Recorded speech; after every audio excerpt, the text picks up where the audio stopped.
कम। अल्हम्दुलिल्लाह नहमदहु व नसल्ली अला रसूलिहिल करीम। अम्मा बाद फ़ऊज़ बिल्लाहि मिनश शैतानिर रजीम। बिस्मिल्लाहिर रहमानिर रहीम। रब्बि इश्रह ली सदरी व यस्सिर ली अमरी वहलुल उक़दतम मिन लिसानी यफ़क़हू क़ौली।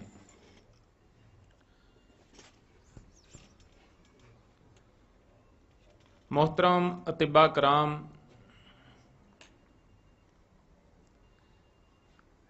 जैसा कि हस्बे रवायत हर माह हमारा एक तिब्बी तरबीती इजलास होता है,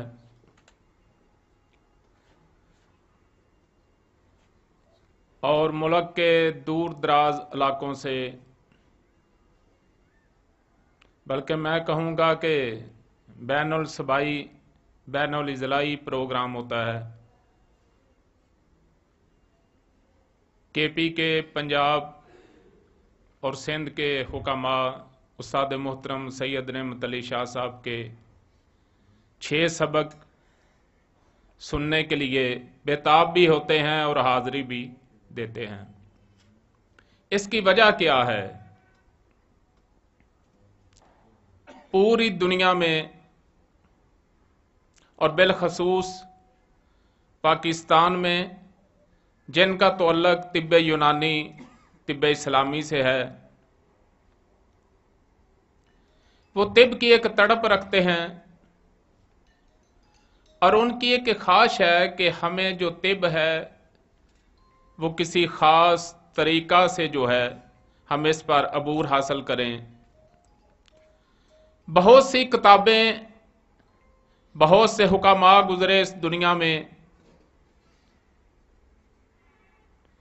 जिसने भी तिब्ब के लिए काम किया है, मैं उनको खराजे तहसीन पेश करता हूं। लेकिन दुनिया की किसी लाइब्रेरी में कोई ऐसी किताब नहीं है जो मेरे उस्ताद मोहतरम उस्ताद अल हुकामा हकीम सैयद नेमत अली शाह साहब ने लिखी है 6 नब्ज़े कुल अमराज। आप इस किताब को बज़ाहिर तो आप समझेंगे ये एक छोटी सी किताब है, लेकिन इस किताब में पूरी हिकमत मौजूद है। किताब को छोड़ें, इसमें ये जो खाका मौजूद है,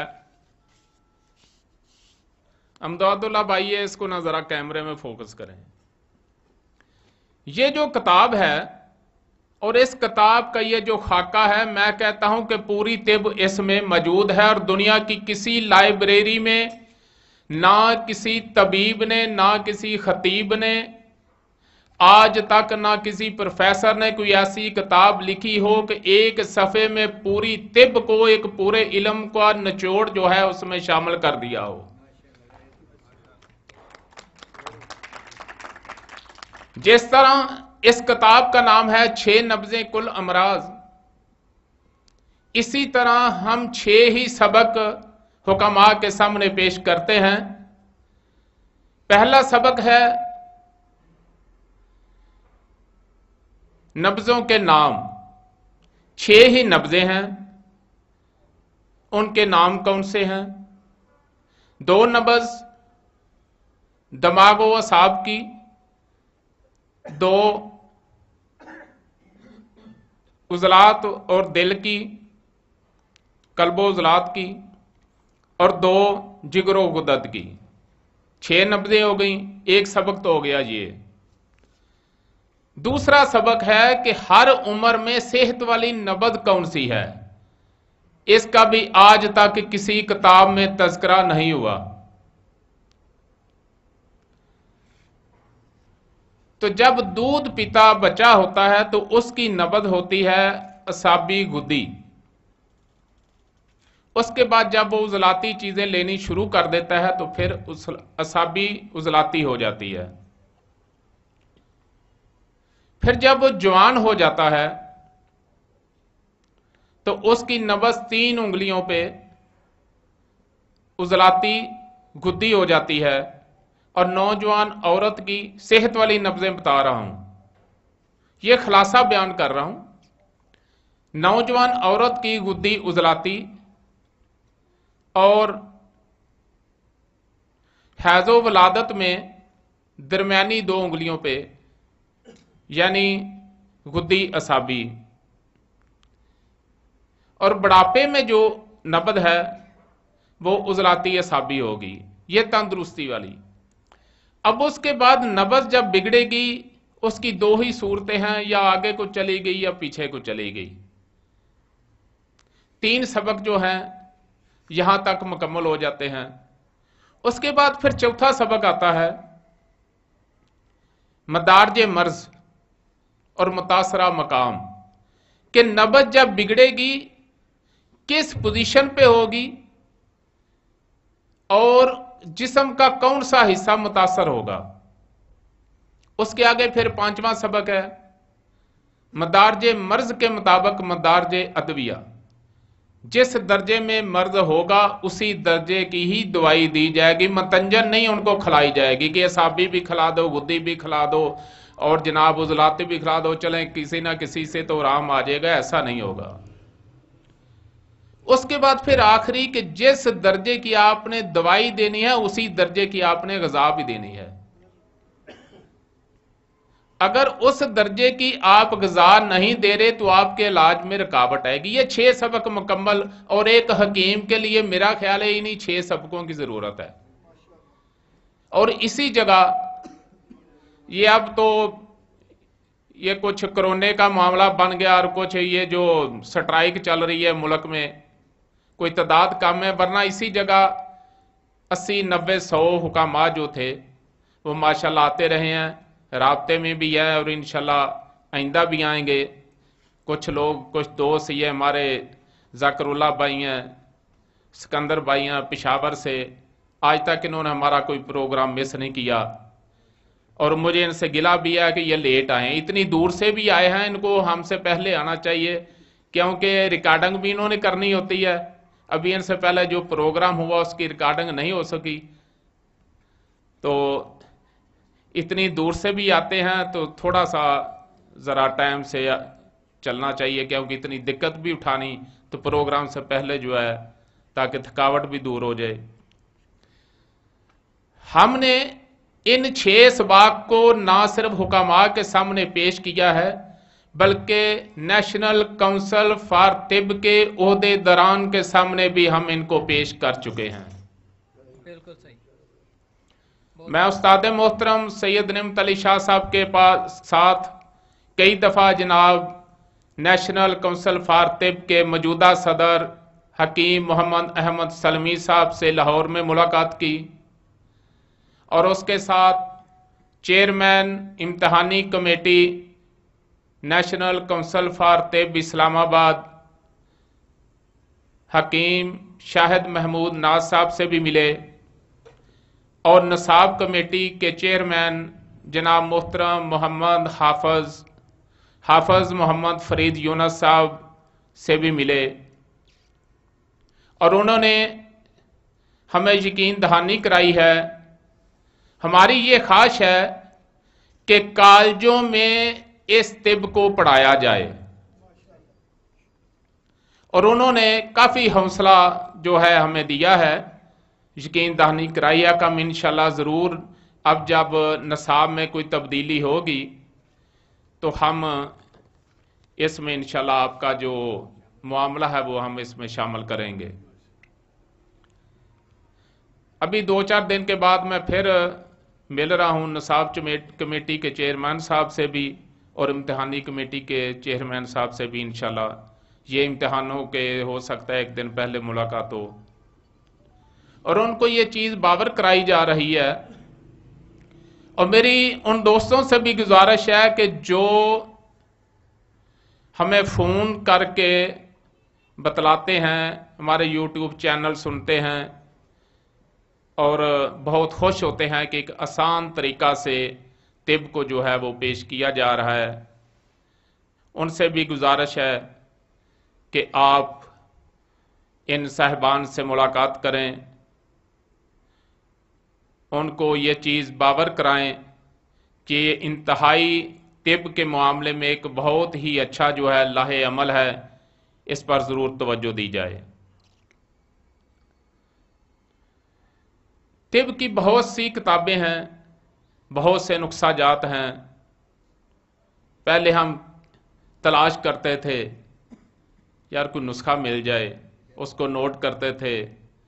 मेरे बड़े भाई खादम हुसैन हाशमी मरहूम, उन्होंने 1996 में हाशमी यूनानी दवाखाना गुजरात शहर में इब्तदा की। उनकी मेरे घर में काफ़ी जो है मतलब उनके हाथ की जो तहरीरें हैं पड़ी हुई हैं, उनकी नोटबुकें पड़ी हुई हैं। पहले मैं उनको समझता था पता नहीं मेरे पास ये कैसा कोई खजाना आ गया है, लेकिन अभी सिर्फ एज एक निशानी है कि ये मेरे भाई की निशानी है, बस इसलिए रखी हुई है। अब हमें किसी नुस्खे की ज़रूरत नहीं है। क्या बात। और यही इस तिब का खासा है कि हम किसी नुस्खे के मुख्ताज नहीं हैं। और बहुत सी बातें मैं सुनता हूं, फिर मुझे उस्ताद मोहतरम के शेर याद आ जाते हैं, तबीबों के दावे जोरों पे, तबीबों के दावे जोरों पे, मरीज का दामन खाली है। इस तिब की उजड़ी हालत पे हर बीना आंग सवाली है। इस तिब की उजड़ी हालत पे हर बीना आंग सवाली है।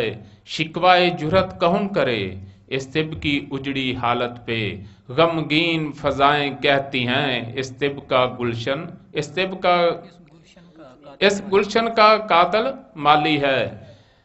शब रोज इस तिब की उजड़ी हालत पे शब रोते रोते गुजर गई, सुबह को हमदम कहते हैं ये आंखों में क्यों लाली है, क्योंकि मरीज का दामन खाली है। बहुत सी बातें सुनते हैं कि हम जनाब चेहरा देखकर बता देते हैं। सारी चीजें अपनी जगह मौजूद हैं, कुछ अलामात चेहरे से मिलती हैं, लेकिन नबज जो है वो सबसे मुकद्दम है। लेकर अलामात को देखेंगे तो आप हकीकत की तरफ जाएंगे। नबज को मुकद्दम समझें, अलामात से मदद हासिल करें, फिर आप कामयाब होंगे।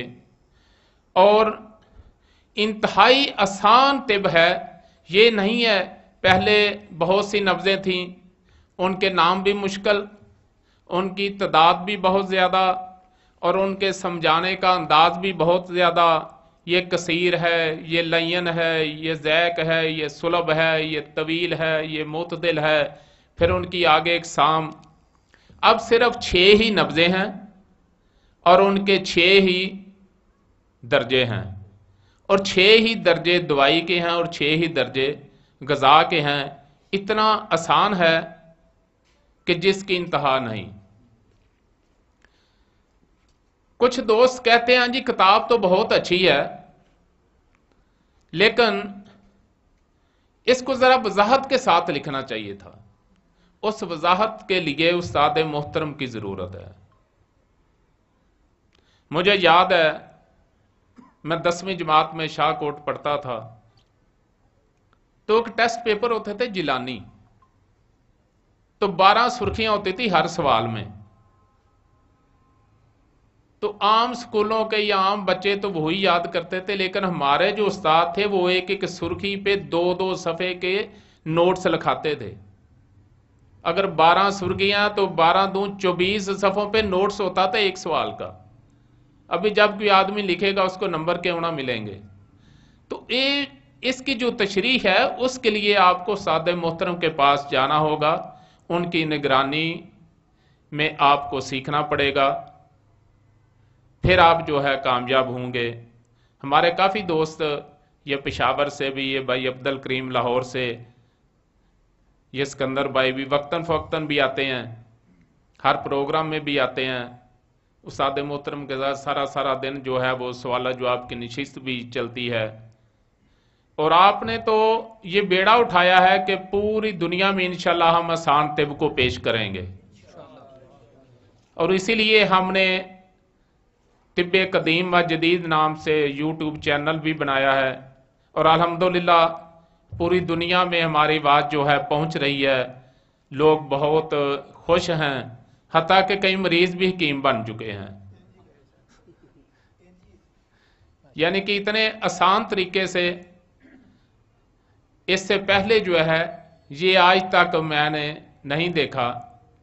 जब हम भी इस शोबे में दाखिल हुए, बहुत पुरानी बात है, मैंने एक हकीम साहब से पूछा कि हकीम साहब, शौक था बचपन में, आदमी हकीम कब बनता है? तो कहते हैं बेटा जब चारे दीवारां जो है ना, चारों दीवारां जब आपको आवाजें लगाने लगे, यानी कि कब्र जब आपको आवाज लगाने लगे। मैंने कहा यह तो बहुत मुश्किल है, लेकिन उस सादे मोहतरम में इसको इतना आसान किया है कि आप अपना इलाज मुआवजा जो है वो एक अच्छे तरीके से और बेहतरीन अंदाज से कर सकते हैं।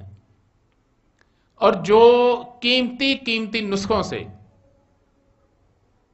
नतायज बरामद नहीं होते, वो हल्दी सौंफ मलट्ठी से उससे कई गुना ज्यादा अल्हम्दुलिल्लाह हम अपने मतबों पे देख रहे हैं, अपने दवाखानों पे देख रहे हैं।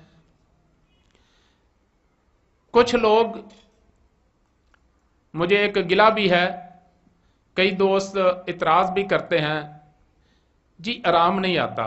पहली तो बात यह है कि शफा मिन जानब अल्लाह, और दूसरी बात यह है कि जब आप, अल्लाह ताला ने जो एक कानून फितरत पैदा किया है ना, जब आप उससे हटेंगे तो फिर आराम नहीं आएगा। आप हमसे दवाई ले जाते हैं 1 हफ्ते की, और फिर 2-2 महीने आप खुद ही बनानी शुरू कर देते हैं, तो कैसे आराम आएगा? हमने 2-3 दवाइयां मिक्स करनी होती हैं, उसको किसी अंदाज में मिक्स करना होता है, उसकी कोई मकदार होती है, आपको पता नहीं वो मकदार कितनी, आपको फिर ये नहीं पता कि हफ्ते के बाद आपकी पोजीशन क्या है, अभी आपको जो है वो बेहतरी हुई है या नुकसान हुआ है, वो बजाय फायदे के आप अपना ज्यादा नुकसान कर लेते हैं। इसलिए मरीज हजरात से मेरी इल्तमास है कि वो किसी क्वालिफाइड और तजर्बाकार हकीम से ही अपना इलाज करवाएं, खुद अपना इलाज करने की कोशिश ना करें, वरना बाज़ औक़ात फायदे के बजाय नुकसान भी हो सकता है। वमा अलैना इल्लल बलाग।